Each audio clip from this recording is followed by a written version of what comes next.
अस्सलाम वालेकुम नाजरीन, आप देख रहे हैं INN चैनल। मैं हूं शेख अहमद अली। आज की ख़ास बात में हम देखेंगे कई अहम कौमी और बैनुल अक़वामी ख़बरें। सीरिया के पास एक जहाज़ 22 सितंबर को समुद्र में डूब गया। 23 सितंबर को जहाज़ की पहचान हुई। इस हादसे में लेबनान और सीरिया के जुमला 150 मुसाफिर सवार थे। इसमें से 86 लोगों के डूबने की वजह से मौत हो गई। जहाज़ सभी लोग अपना मुल्क छोड़कर दूसरे मुल्क में पनाह लेने के लिए जा रहे थे। सीरिया की हेल्थ मिनिस्ट्री ने इसकी तस्दीक की है। अहदेदारों के मुताबिक जहाज़ 20 सितंबर को लेबनान के पोर्ट त्रिपोली के पास मिनेह से रवाना हुआ था। वहीं से इस जहाज़ में ये लोग सवार हुए थे। 22 सितंबर को जहाज़ डूबा। इसमें 86 लोगों की मौत की तस्दीक हो चुकी है और कई लापता है। सभी का सर्च रेस्क्यू चल रहा है। सीरिया की हेल्थ मिनिस्ट्री के मुताबिक मरने वालों के रिश्तेदार अपनों की पहचान करने के लिए सीरिया आ रहे हैं।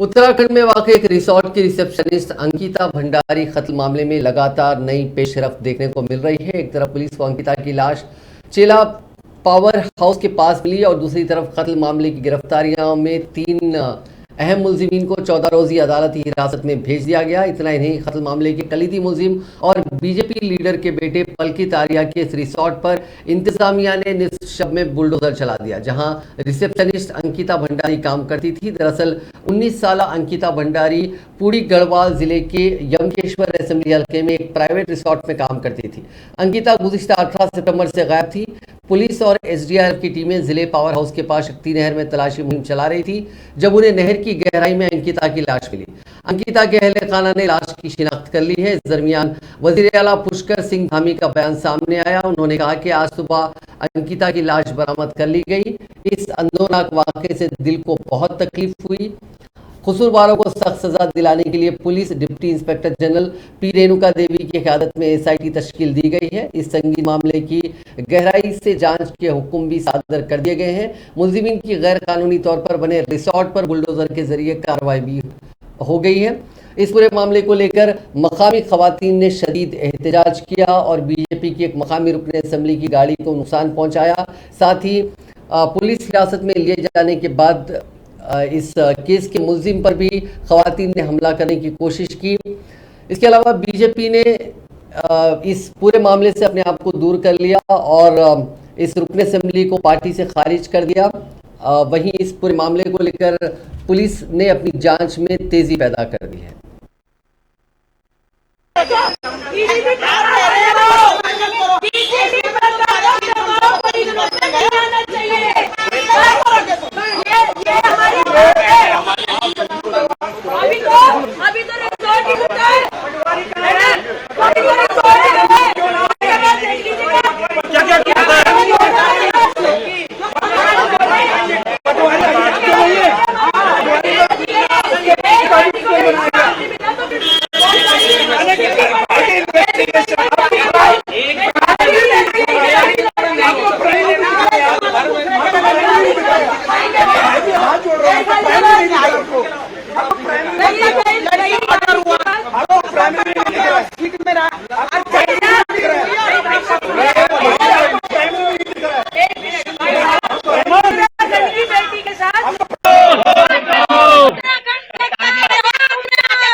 मेरी भी सुनोगे? मंत्री ने ये वर्दी पुलिस को नहीं दे रखी है। तुम्हारी बेटी होती तो तुम क्या करते यहाँ पे? 5 दिन में शर्म की बात है।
मनोज, एक घटना हुई पूरी, इस तरह से घटना हुई, तो कहना चाहेंगे उसको लेके, क्या आप लोगों को एहसास था कुछ इस बात का?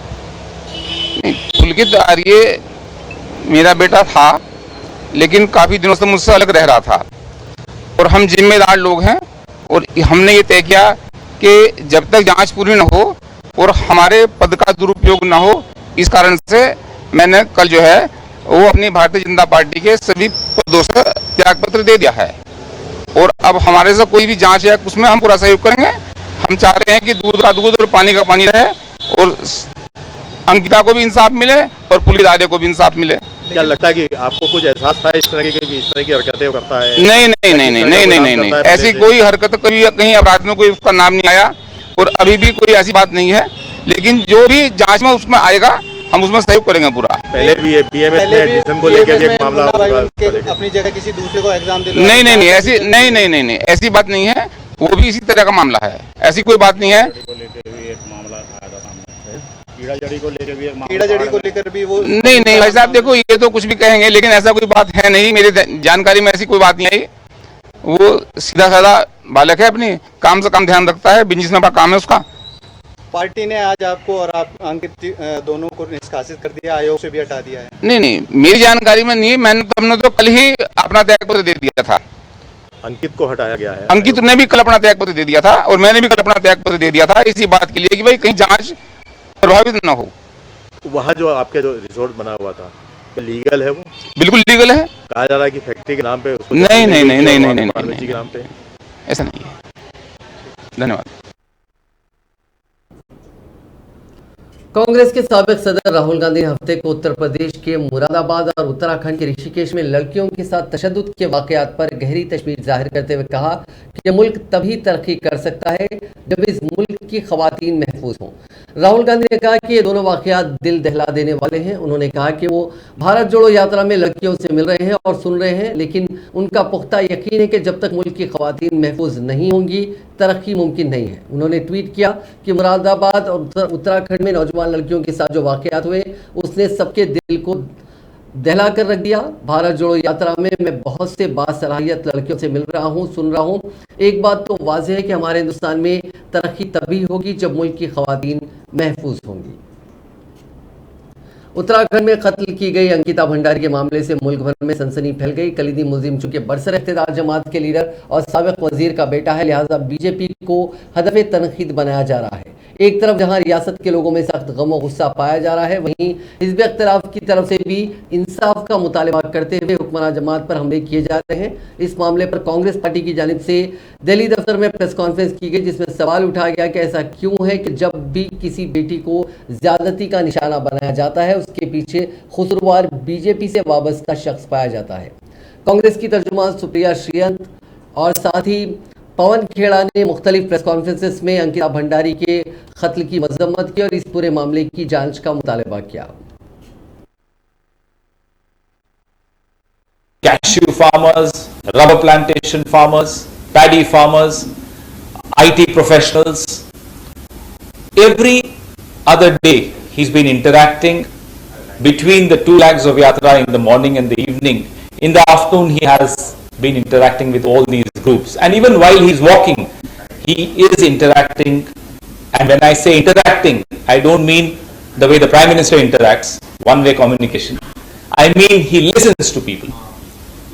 He understands their issues, their problems, and it's an exchange between two human beings, not between a man sitting on a pedestal and others on the road. That's the difference between the Congress culture and the BJP culture. When I talk about the BJP, it reminds me in the last 17 days, the number of attacks the BJP tried to make on Bharat Jodo Yatra. And we understand they're nervous. And the people of Kerala have always made BJP nervous. The glaring example is what has happened in the last 17 days. They attacked Mr. Rahul Gandhi on the kind of clothes he wears, in the containers, and the container is like a second AC railway compartment.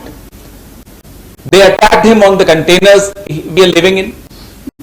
They attacked him using a photograph of Mr. Rahul Gandhi with his niece. Look at the level of, look at the mentality of this party. And yesterday was the ultimate stupidity that these people resorted to. They don't realize that people of Kerala, people of India understand what's happening. They used a photograph of another girl, not from Kerala,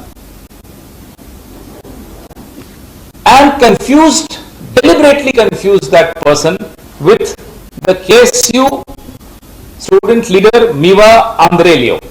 And they said Miva Andrelio was the one who raised slogans in favor of Pakistan. Look at the lies, look at the fake news, look at the kind of rumors they are peddling just to run our Padyatra down. And why do they want to run the Bharat Jodo Yatra down? Who can have an objection to uniting the country? I ask. I think that's the noblest of all objections. 19 साल की अंकिता भंडारी जब अपने घर से वो पहाड़ की बेटी निकली होगी तो उसकी आंख में जरूर ये सपने होंगे कि वो जीवन में कुछ बनकर दिखाएगी। वो एक रिजॉर्ट में काम करने गई जो पुलकित आर्या, जो कि विनोद आर्या पूर्व मंत्री भाजपा की उत्तराखंड सरकार में उनके सुपुत्र हैं, उनका था। वहां पर पुलकित आर्या ने अंकिता को जोर जबरदस्ती करी देह व्यापार करने के लिए। जब उसने मना किया तो पुलकित आर्या सत्ता में के नशे में डूबे हुए पुलकित आर्या ने उसको नहर से फेंककर उसकी हत्या कर दी गई। एक्शन लिया गया। जब 6 दिन तक अंकिता मिली नहीं और जन आक्रोश अपनी चरम सीमा पर पहुंचा। आज सवाल यह है कि जब अंकिता के साथ ऐसा होता है तो उसके पीछे भाजपा के नेता या उनके परिवार का नाम क्यों आता है, और क्या यह पहली बार किसी भाजपा नेता का नाम आ रहा है? पिछले 48 घंटे में उत्तर प्रदेश के भाजपा के एमएलए छोटेलाल वर्मा का नाम सामने आया है, लक्ष्मीकांत वर्मा उनके पुत्र का नाम सामने आया है, महिला के साथ शारीरिक शोषण और दुराचार और जान से मारने की धमकी देने के बारे में। इससे पहले चाहे वो कुलदीप सिंह सेंगर हो, चाहे वो चिन्मय आनंद हो, और चाहे वो शाहडोल के भाजपा के नेता हो, या गुजरात के अर्जुन सिंह चौहान हो, या कर्नाटक के वो हो मंत्री जो जिनकी सीढ़ी तक निकल आई थी, वो नौकरी का झांसा देकर महिला के साथ शोषण कर रहे थे। ऐसा क्यों है कि इन बीजेपी के मंत्रियों को, इनके विधायकों को, इनके सांसदों को, इनके परिवार के सदस्यों को लगता है कि औरत के साथ ये ऐसा कर लेंगे और इनका राजनीतिक संरक्षण होता रहेगा? ये अपने आप में एक सोचने की बात है। और अंत में हमारे सिर्फ 2 सवाल हैं कि जब अंकिता की मौत को लेकर यह देश आशंकित था और शोक में डूबा हुआ था, तब स्मृति ईरानी फोटो लगाकर पूछ रही थी मेरी रसोई में क्या पक रहा है। मुझे नहीं पता आपकी रसोई में क्या पक रहा है, लेकिन इस देश की बेटियों के मन में, दिमाग में और दिल में आशंका और भय है। उस पर चुप्पी तोड़िए। और देश के प्रधानमंत्री जी, अगली बार जब लाल किले की प्राचीर से बात करिएगा ना, तो जरूर सोचिएगा कि इस देश की बेटियों के साथ आपके भाजपा के नेता ऐसा दुराचार क्यों कर रहे हैं। इन सब चीजों का जवाब चाहिए। 19 साल की नायब सदर जमहूरिया जगदीप धनखड़ ने जदीद मसाइल को हल करने के लिए महात्मा गांधी की अहमियत पर जोर देते हुए कहा कि सबका साथ सबका विकास का फलसफा गांधीयाई फिक्र से मुतासिर है। धनखड़ ने हफ्ते को हरिजन सेवक संघ के 90वें यौम तासीस के मौके पर मुनक़िदा एक कॉन्फ्रेंस से खिताब करते हुए कहा कि हुकूमत का सबका साथ सबका विकास, सबका विश्वास, सबका प्रयास के गांधीयाई नजरिए से मुतासिर है। उन्होंने कहा कि गांधीयाई नजरियात आइन के बुनियादी हुकूक और हिदायती उसूलों पर मबनी है।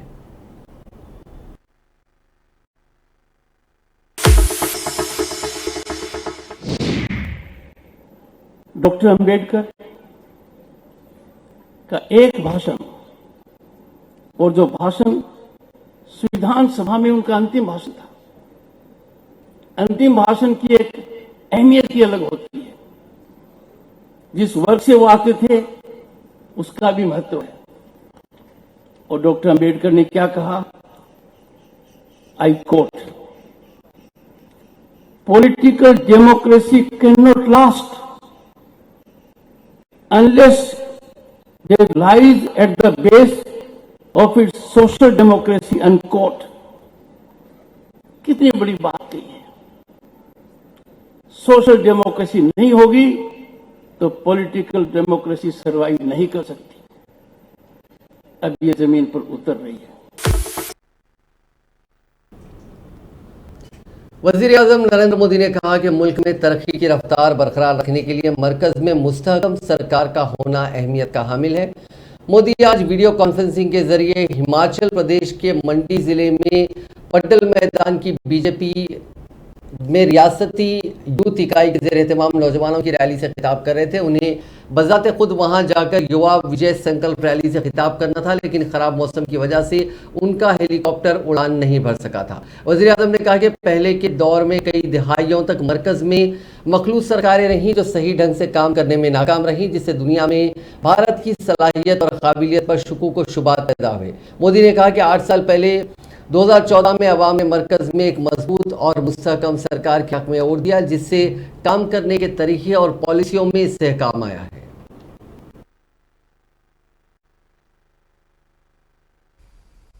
मेरे नौजवान साथियों, आज दुनिया में भारत की साख जैसे जैसे बढ़ रही है, वैसे वैसे भारत को जानने समझने के लिए, भारत से जुड़ने के लिए पूरी दुनिया लालायित हो रही है।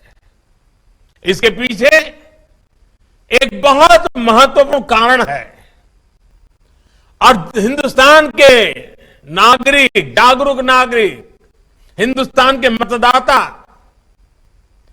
इसका पूरा श्रेय उनको जाता है। कारण क्या है मैं बताऊं आपको। बहुत दशकों तक हमारे देश में सरकारें अस्थिर रही, किसी को बहुमत नहीं था, मिली जुली सरकारें थी। कितना दिन चलेगी, कुछ करेगी कि नहीं करेगी, कर पाएगी कि नहीं पाएगी, भारत के मतदाताओं के, नागरिकों के मन में नहीं, दुनिया के मन में आशंका होती थी। और उसके कारण कोई भारत की किसी बात पे विश्वास करने से पहले 50 बार सोचने में पड़ जाता था। लेकिन 8 साल पहले 2014 में आप सब जागरूक मतदाताओं ने, मेरे हिमाचल के मतदाताओं ने दिल्ली में मजबूत स्थिर सरकार दी। सबकी सब लोकसभा की सीटें हिमाचल ने जीत करके दी। अपने बिहार दौरे के दूसरे दिन हफ्ते के रोज मरकजी वजीर दाखिला अमित शाह इंडो नेपाल बॉर्डर के फतेहपुर एसएसबी कैंप पहुंचे। वहां उन्होंने जवानों को मुखातिब करते हुए झारखंड के बूढ़ा पहाड़ और बिहार के भीम बांध को नक्सल मुक्त बनाने के लिए मुबारकबाद दी। उन्होंने कहा कि खुली सरहद पर ड्यूटी करना आसान नहीं होता। अमित शाह ने कहा कि एसएसबी के जवानों की वजह से ही आज नक्सलवाद खत्म होने की कगार पर है।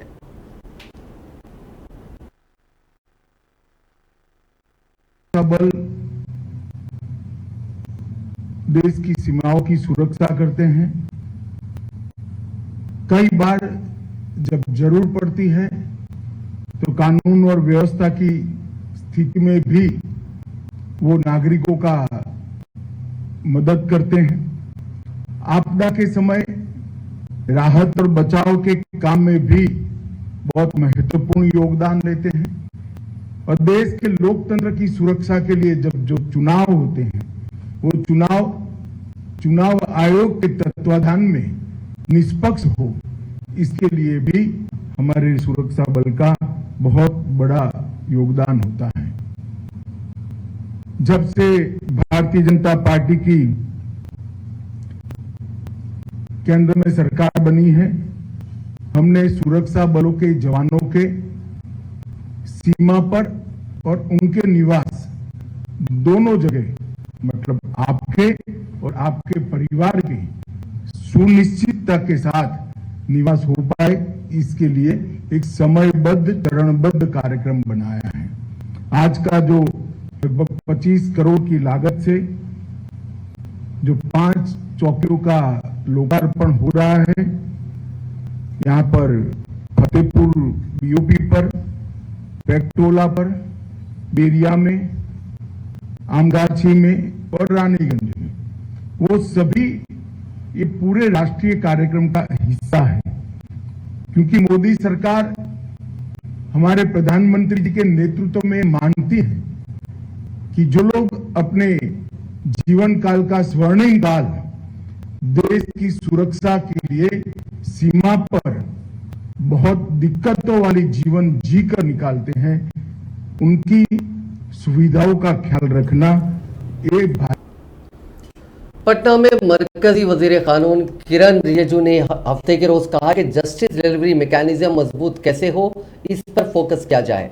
सिर्फ जजेस की तादाद बढ़ाने से यह मजबूत नहीं होगा। केस के डील होने से तशवीश बढ़ती है। हमारे लिए अफसोस की बात यह है कि 10 से 15 साल तक केसेस पेंडिंग रहते हैं।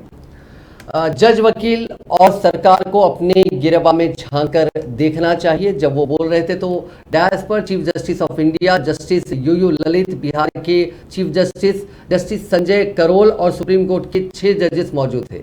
किरण रिजिजू बापू सभागार में बिहार स्टेट बार काउंसिल और बार काउंसिल ऑफ इंडिया की जानिब से मुनक्किद national seminar and training programme के इनॉग्रल सेरेमनी में बोल रहे थे। उन्होंने कहा कि जब वजीर वो बने तो उस वक्त 4 करोड़ 25 लाख केसेस पेंडिंग थे। कोरोना की वजह से इसकी तादाद बढ़कर 4 करोड़ 80 लाख हो गई।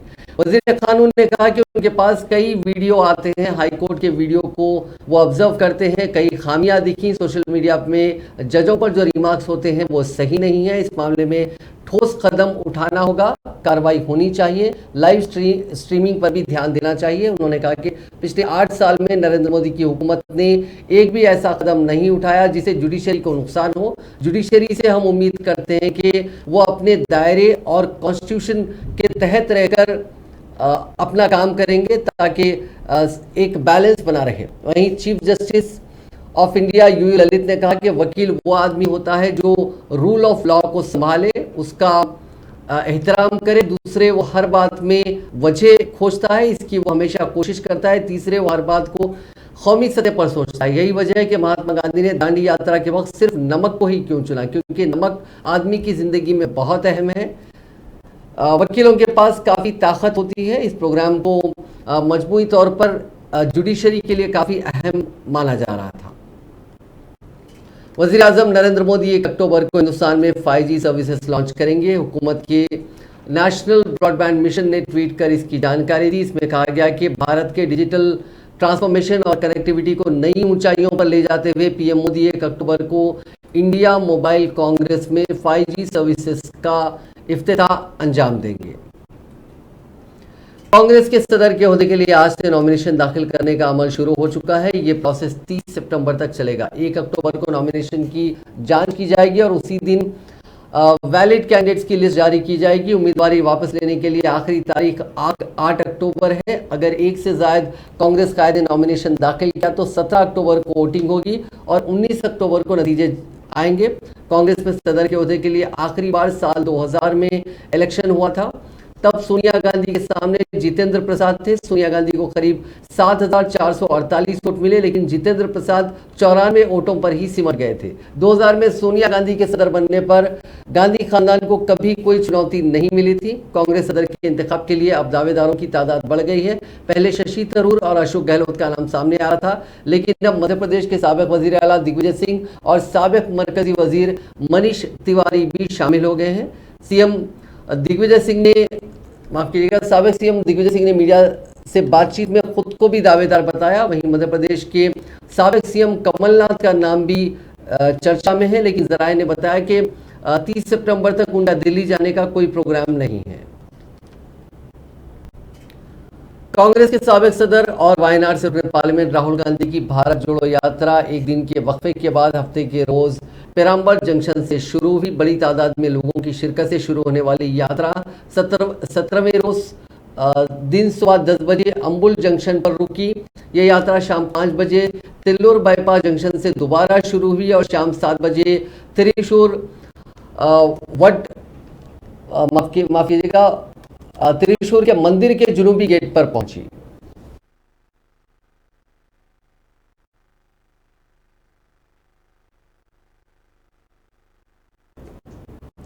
कांग्रेस ने दिल्ली के वजीर आला अरविंद केजरीवाल की क़यादत वाली हुकूमत पर तालीम के नाम पर सिर्फ ढिंडोरा पीटने का इल्जाम लगाते हुए हफ्ते को कहा कि यह हुकूमत जिसे तालीम का मॉडल कहकर मशहूर कर रही है वो सिर्फ लीपापोती है। कांग्रेस के सीनियर लीडर संदीप दीक्षित ने आज पार्टी हेडक्वार्टर में एक प्रेस कॉन्फ्रेंस में कहा कि दिल्ली में ना तो नए स्कूलों की तादाद में इजाफा हुआ और ना ही तलबा की तादाद और ना ही असातिज़ा की तकर्री में पहले की बनिस्बत इजाफा हुआ। कुछ स्कूलों को रंग रोगन रंग रोगन करके चमकाने की कोशिश की गई, लेकिन इम्तिहान के नताइज पहले के मुकाबले बहुत कम रहे।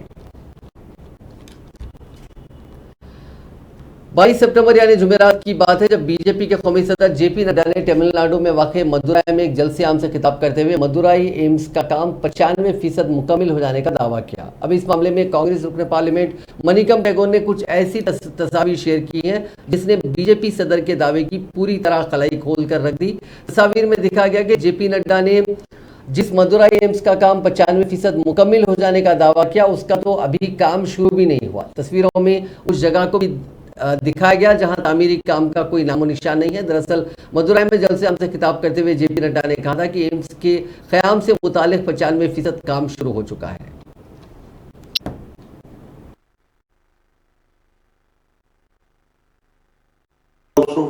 But the main aim would be the spicy thing that was the All India Institute of Medical Sciences, and that was one thing. आपको तो याद ही होगा कि जब कर्नाटका में बीजेपी रुकन असेंबली मोबाइल पर फहश वीडियो देखते हुए नजर आए थे जिसको लेकर खूब हंगामा भी मचा था। अब ताज़ा खबर यह है कि यूपी असेंबली में बीजेपी रुकन असेंबली मोबाइल पर 3 पतियाने ताश खेलते हुए देखे गए। यूपी की महोबा सीट से बीजेपी रुकन असेंबली की ताश खेलते हुए ये वीडियो समाजवादी पार्टी मीडिया के ट्विटर हैंडल से शेयर की गई। वीडियो के साथ दिखा गया कि महोबा से बीजेपी एमएलए असेंबली में 3 पति गेम खेल रहे हैं। कर्नाटका में बीजेपी रुकन असेंबली मोबाइल पर फोन देखते पाए गए थे। समाजवादी पार्टी की मीडिया विंग ने इस पोस्ट में बीजेपी को तनकीद का निशाना बनाते हुए लिखा कि बीजेपी अराकीन असेंबली को अवामी मसाइल से कोई लेना देना नहीं है, ये सिर्फ बदनुआनी, असमतदरी और फालतू गेम्स में मुलविस है।